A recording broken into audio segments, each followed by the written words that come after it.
Hey everybody, welcome to BODS Mayhem Hour. I'm your host, John the Bod, aka the Bod Father, and as always, I bring you guys awesome interviews. And today, it is an honor and privilege to have Mr. Dug Pinnick back on the show for the second time. He is the bassist and vocalist of Kings X, plus he is the bassist and vocalist of the mighty KXM, and they have a new album that's coming out called Scatterbrain. Looks like this is going to be released for March 17th, and this is a follow-up to their debut album, KXM. And let me tell you something, folks. This band is really damn good. The debut album, KXM, is really awesome. So, Doug, how's it going, my man? Yeah, well, I'm doing great.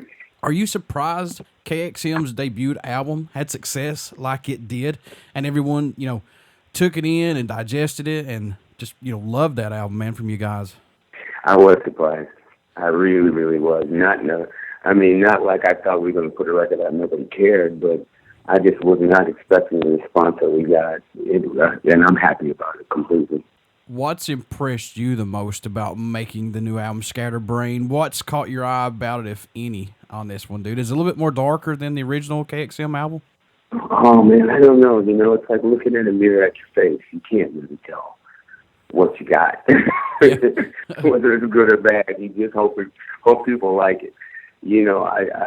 For me, making music has never been anything other than pouring my heart out and hoping that someone likes what I've done. And that's my approach with KXM, and I'm pleasantly surprised. How was working with producer Chris the Wizard Collier on this? He's helped Flocks with Jessam, Prom. Chris is a cool guy. He's an engineer mainly, and he came in and pretty much engineered the show. Every now and then we would, ask him for advice on something that, if we were stuck on a part, and we'd go, do you think this part's good, or should we just dump it? And he'd give us his opinion, but mainly, he engineered and was there to keep us organized, and we've worked with him before, and he's George's right-hand man for his lynch mob stuff, and a guy's a good guy. He's become a good friend. Any songs off the Scatterbrain album that stand out to you more than any, if possible, man? Again, it's like looking at myself in the mirror.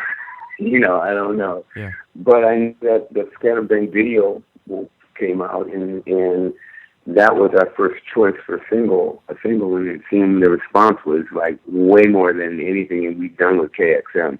And we just put out Breakout, the second video, today, and it's been out for about an hour or so, and we've got a couple hundred hits on it so far, so it's moving pretty fast, and people are listening and liking it. So, those are the two songs, I guess, that we all agreed are the songs that we want people to hear. So I guess you could say that's special. But I don't know. There's a lot of other stuff on there that I think people like too. How long did it take you guys to do this? Did you guys just start recording it the same day as you went into the actual studio? Because I was reading something about it, and I was going to get your take on it. Is that true, or what happened? Yeah, we just went in the studio and started playing it and started shitting out songs, riffs, and, making riffs up and piecing them together. And it took a second. We've all got so many licks and so many things in our head to play.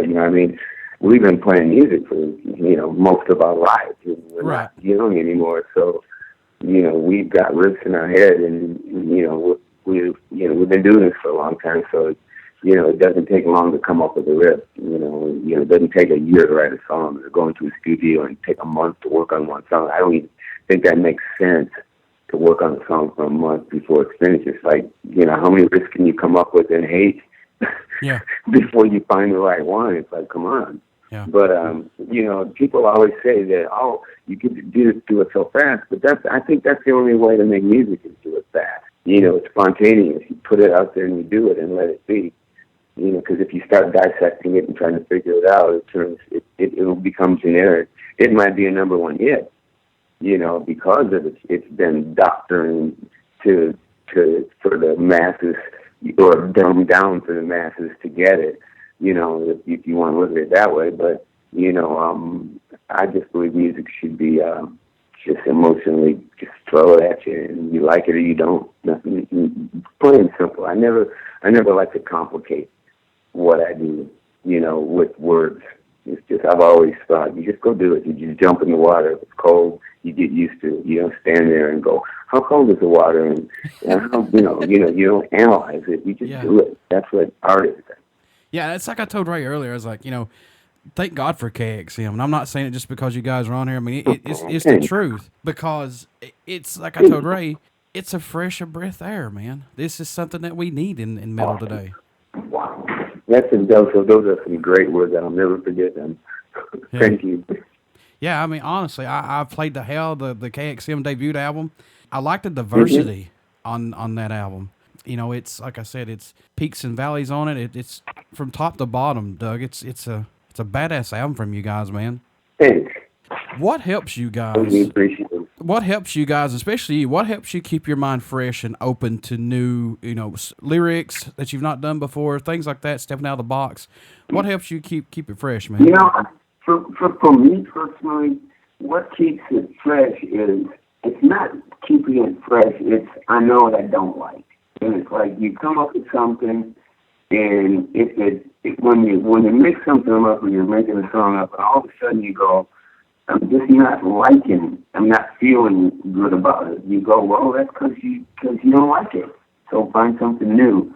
And so for me, it's like you just do what you like instead of making up a whole bunch of things that you don't like and then hoping that you'll like it later. Because a lot of people will write songs and they'll go, well, this is okay, let's live with it for a while and see if we like it. I'm going, no, if you don't like it, then your heart's not going to be in it. So move on until you find the right thing that you enjoy, and that's what I look at. Once the fans start to listen to this album and they digest this, Doug, what do you hope that they take away from it, man?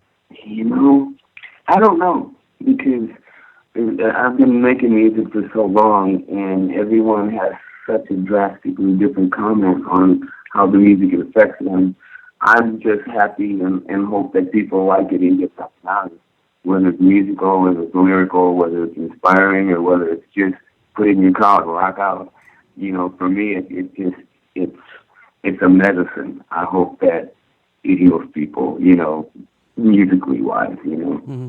Do you prefer the digital era that we're in today, to get your music out there faster and quicker, or do you kind of prefer the old way of putting albums out, like via 2-inch tape, stuff like that? What's your take on that? Well, it has a lot to do with both. The old way, it was the magic. In the new way, it's easier and maybe not conducive to putting your heart into it, because, you make up a riff and then you cut and paste it and fly it and you're done. And so the convenience sometimes takes away from the emotion. But I think if we just work it, I think we can all still come up with some good emotional stuff. But it has changed, and kids listen to music differently, and we've got different formats now. So, you just got to keep up. The world is moving forward, and we just got to keep up sonically with it, and hopefully continue to make it, emotional and what I believe music should be. But, things have changed, and instead of complaining about it, I just kind of go, well, this is the new world, Yeah, that's exactly right. Things change, and man, sometimes they change for the drastic wrong reasons. Yep. So when folks come out to see the mighty KXM in concert, man, what are they going to get from you guys? Well, I'll let you know when we have our first rehearsal. We've never played out ever. I mean, we go and make these records and then haven't had a chance to play them out. So, most of these songs I'm going to have to relearn and learn to sing and play them at the same time. Yeah. Are you guys going to try to hit the road soon on this, possibly, if you can, or? Yeah, the plan is to tour. We just have to get time. Ray just doesn't have the time. Corn plays so much that he just cannot take any time off to do this. But there's going to come a time when they're going to take a break. So hang in there. I'm hanging in. As a fan, man, I just like to say thank you guys for KXM and what you guys have done, with Kings X and plus Korn and plus what George has done with Doc and stuff like that, and Lynch Mob, things like that. So thank you guys so much for KXM, man. Thank you, Nate. How can folks? Thank you very much.